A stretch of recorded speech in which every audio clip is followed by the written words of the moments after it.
போற்று, எந்நாட்டவர்க்கும் இறைவா போற்று.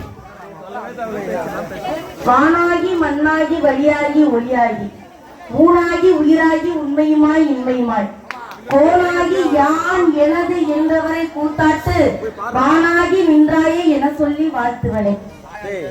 மாணிக்கவாசகருடைய பாடல். இந்த பாடலை நீங்க கவனிக்க மாட்டது. வானமானவன் மண்ணானவன் ஒளியானவன் காற்றானவன் எல்லாம் சொன்னவரு கடைசியில வானாகி நின்றாயே, நின்ற கூட்டல் தாயை, தாயாக நின்ற கடவுளே என்று இறைவனை வணங்குகிறார். ஆண் கடவுளாக இருந்தாலும் தாய்க்கு இணையான சக்தி இந்த மண்ணில் ஏதும் கிடையாது. அதனால்தான் தாயை போல அன்பானவனே என்று இறைவனை வழிபடுகிறார்கள்.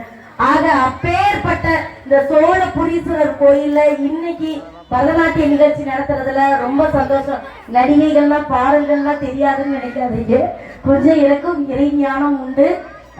ரொம்ப சந்தோஷம். இந்த கூட்டத்தை பார்க்கும் போதே எனக்கு அப்படி மூச்சு முட்டுது.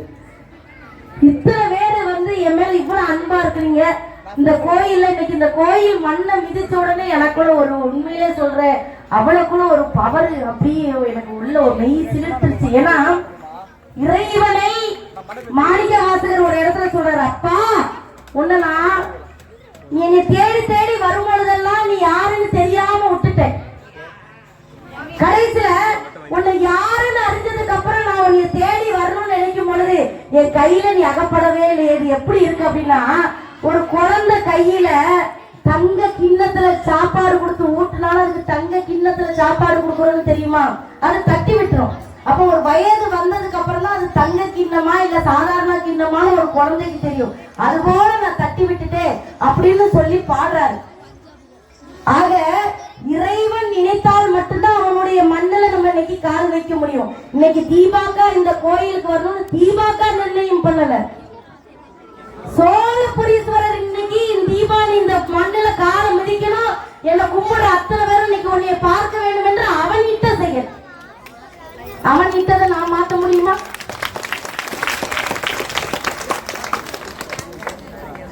தோடுடைய செவியன் விட ஏறியோன் தூவன் மதிசூடி காருடைய சுடலை பொடி பூசி என் உள்ளம் கவர் கல்வன் ஏருடைய மலரால் உன்னை நான் பணிந்து ஏத்து அருள் செய்த பீடுடைய பிரமாபுரம் ஏறிய பெம்மான் இவனென்றோ. யார் பாடினா? யாரு பாடினா? ஞான சம்பந்தர் பாடினாரு. டக்குன்னு சொல்லுங்க, கேள்வி கேட்டா. ஒரு சின்ன குழந்தை பாடுதுங்க, எப்படி பாடுது?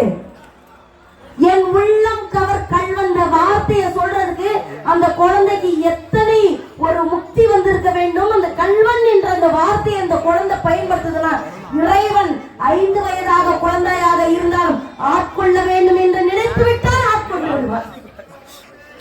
மகிழ்ச்சி. இந்த சக்தி புரிந்த இந்த மண்ணுல இன்னைக்கு என்னுடைய மாணவிகள் பரதநாட்டிய நிகழ்ச்சி நடத்துறதுல எனக்கு கடும் சந்தோஷம். இந்த மக்கள் எல்லாருமே உண்மையிலே சும்மா சொல்லக்கூடாது. அன்பு எத்தனை விலை கொடுத்தாலும் வாங்க முடியாது. அன்பு விலை கொடுத்து வாங்கக்கூடிய ஒரு பொருளா? நீ மனசு வச்சாதான் எங்களுக்கு. அப்போ இத்தனை பேர் எனக்காக நின்னுக்கலாம், நின்று பாக்குறீங்கன்னா இந்த சிவனை நான் என்னன்னு சொல்றது? ஐயா, இன்னைக்கு உன் மண்ணுல நான் இன்னைக்கு பேசுறேன், உண்மையிலே சொல்றேன், அவ்வளவு மகிழ்ச்சி. அடுத்த வருடம் ஒரு சொற்பொழிவாளரா உன்னை பத்தி பேசுறதுக்கு எனக்கு வாய்ப்பளிக்கணும். நான் நிறைய பேருக்கு தீபாக்கா தமிழ் பேசுறேன்னு தெரியாது. ஒரு காமெடியை நான் இப்ப காமெடி பண்ண மாட்டேன். ஏன்னா எந்த இடத்துல நம்ம நகைச்சுவை பண்ணணுமோ அந்த இடத்துல கோமாளியா இருந்துட்டு போகணும். இறைவன் என்னை ஒரு புண்ணிய ஸ்திரியா இந்த இடத்துல நிறுத்தி இருக்கிறாரு. இந்த இடத்துல என் கோமாளித்தனத்தை காமிச்சு நான் பேர் வாங்க விரும்பல. அவன் எப்படி என்னை ஆட்கொண்டு நீ எப்படி இருக்க வேண்டும் ஒரு ராணியா என்னை வச்சிருக்கான். இந்த ராணியாவே நான் அந்த சபையை விட்டு கீழே இறங்கிடுறேன். உண்மையிலே மாணவிகள்லாம் ரெடி ஆயிட்டாங்க. நான் இன்னொரு சந்தோஷமான விஷயம் சொல்லணும். இந்த ஊர்ல என் தம்பி எனக்கு ஒரு ஆதரவு கொடுத்துருக்கான். அக்கா, நான் நீங்க டான்ஸ் கிளாஸ் ஓபன் பண்ணுங்க, உனக்கு நான் ஹெல்ப் பண்றேன்னு சொல்லிட்டு இந்த தம்பி உங்க ஊர் தம்பி என்கிட்ட கேட்டுக்கிட்டாப்ல. இங்க பெரிய கலை இது ஒன்னும் பெருசா இல்லை அப்படின்னா, அப்ப நான் எடுக்கிறப்பா நான் இங்க இருந்து ஒரு 2 hours தான் நான் எடுத்துட்டு போறேன், ஒன்னும் பிரச்சனை இல்லை அப்படின்னு சொல்லியிருக்கேன். ஸோ அதுக்காக தான் நாங்க எல்லாத்துக்கும் வந்து பேம்லெட் கொடுத்துருப்போம். எஸ்கே தீபா அக்கா கலைச்சோலை, பரதநாட்டியம், வெஸ்டர்ன் நடனம், அப்புறம் வந்து நடிப்பு கலை பயிற்சி, நாட்டுப்புற கலைகள், இதெல்லாம் நாங்க முதல்ல இப்ப ஸ்டார்ட் பண்றோம். பின்னாடி நீங்க என்ன விரும்புறீங்களோ அதெல்லாம் வந்து நம்ம ஸ்டார்ட் பண்ணலான்னு. போன் இருக்கா கையில? போன்ல எல்லாம் நம்ம எதுக்கும் பயன்படுத்துறோம். ஒரு நல்ல விஷயத்துக்கு ஒரு நம்பர் எழுதி வச்சுக்கோங்க. 741-823-7567. இது ஒரு நம்பர். மறுபடியும் சொல்றேன், எழுதிக்கங்க. 741-823-7567. இது ஒரு நம்பர். இன்னொரு நம்பர் சொல்றேன், 8122624633. இன்னொரு தடவை சொல்றேன், 8122624633. இன்னும் வந்து எல்லார் கையிலும் பேம்லெட் கொடுக்க போறேன்.